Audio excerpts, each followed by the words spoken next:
ভোল বদল আবহাওয়ার, দুর্যোগের সম্ভাবনা 4 রাজ্যে, রয়েছে শৈত্যপ্রবাহের সতর্কতা। জানুন আবহাওয়ার লেটেস্ট আপডেট। চড়া শীতের মাঝে ফের ভোল বদল আবহাওয়ার, দুর্যোগের সম্ভাবনা থাকলেও জারি থাকবে শৈত্যপ্রবাহের সতর্কতা, ভাঙবে সমস্ত রেকর্ড। আগামী দিনে কেমন থাকবে আবহাওয়া, কি জানাচ্ছে হাওয়া অফিস, আসুন জেনে নেওয়া যাক। তীব্র ঠান্ডার ইঙ্গিত আগেই দিয়েছিল আবহাওয়া দপ্তর। আবহাওয়া দপ্তরের পূর্বাভাস সত্যি করে জাঁকিয়ে শীত পড়েছে সর্বত্রই। নভেম্বরের শুরুতে সেভাবে শীতের দেখা না মিললেও ডিসেম্বর থেকে শীত পড়তে শুরু করেছে। আবহাওয়া দপ্তর বলছে আগামী কয়েকদিনে কলকাতা ও জেলার তাপমাত্রা আরও 2 থেকে 3 ডিগ্রি সেলসিয়াস নামতে পারে। গত শুক্রবার চলতি মরশুমে শীতলতম দিন ছিল। আবহাওয়া দপ্তর বলছে আপাতত শীতের কামড় চলবে। আলিপুর আবহাওয়া দপ্তরের পূর্বাভাস অনুযায়ী কলকাতা ও জেলার তাপমাত্রা 2 থেকে 3 ডিগ্রি নামতে পারে আগামী 3 দিনে। রাজ্য জুড়ে বর্তমানে শুষ্ক আবহাওয়া বজায় রয়েছে। অঞ্জলি সিল্ক, শিমুলতলার মোড়, বনগাঁ এখন এক নতুন রূপে, নতুন সাজে আর হুড়মুড়িয়ে ঢুকছে উত্তরে হাওয়া, যার কারণে তাপমাত্রা ক্রমশ নিম্নমুখী। আবহাওয়া দপ্তর বলছে আপাতত শীতের হাত থেকে রেহাই নেই কয়েকদিন। তবে এসবের মাঝে কিছু জায়গায় বদলে যেতে পারে আবহাওয়া। পশ্চিমী ঝঞ্ঝার কারণে হতে পারে বৃষ্টিপাত। নববর্ষের আগে নতুন পশ্চিমী ঝঞ্ঝা সক্রিয় হতে চলেছে।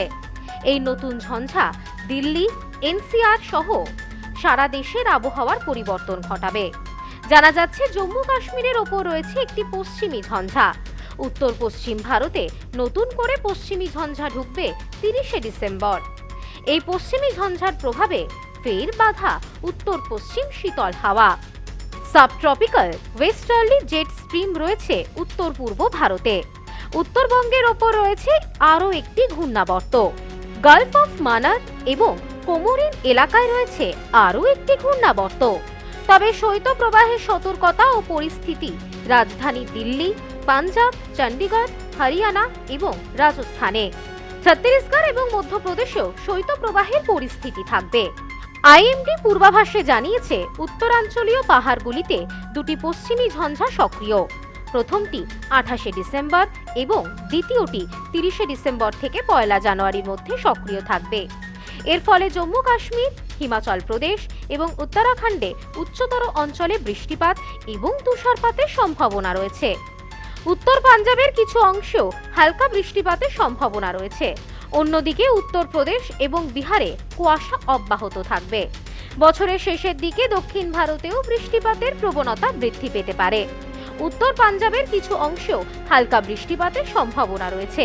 অন্যদিকে উত্তরপ্রদেশ এবং বিহারে কুয়াশা অব্যাহত থাকবে।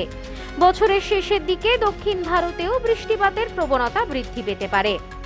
পাশাপাশি ঘন কুয়াশার দাপট থাকবে উত্তরবঙ্গ, সিকিম, ওড়িশাতে। কুয়াশা হবে মধ্যপ্রদেশ এবং হিমাচল প্রদেশে। উত্তর পূর্ব ভারতের অরুণাচল প্রদেশ, আসাম, মেঘালয়, নাগাল্যান্ড, মিজোরাম, ত্রিপুরাতে থাকবে ঘন কুয়াশার দাপট। তবে নববর্ষের আগে দক্ষিণবঙ্গের তাপমাত্রা কিছুটা বৃদ্ধি পেলেও বজায় থাকবে তীব্র শীতের আমেজ। এক কথায় পশ্চিমী ঝঞ্ঝার কোনো প্রভাব সরাসরি পড়বে না দক্ষিণবঙ্গের ওপর। বঙ্গজুড়ে বজায় থাকবে শীতের আমেজ। Bureau report, news no man's land, Kolkata. পশ্চিমবঙ্গের উত্তর 24 পরগনা জেলার বনগাঁ এলাকায় সুধীর কর্মকার কলেজ অব এডুকেশন এক স্বনামধন্য এবং অতি উল্লেখযোগ্য শিক্ষণ মহাবিদ্যালয়। বর্তমান এই শিক্ষক মহাবিদ্যালয়ে নতুন শিক্ষাবর্ষে বিএড অ্যাডমিশান চলছে। তাই বিএড অ্যাডমিশান নেওয়ার বিষয়ে যে সমস্ত শিক্ষার্থীরা আগ্রহী তারা অতি সত্বর কলেজের অফিসে এসে যোগাযোগ করবেন। আমাদের কলেজের ঠিকানা গোপালনগর, চরচালকি, বনগাঁ, উত্তর 24 পরগনা। পিন নম্বর 743235।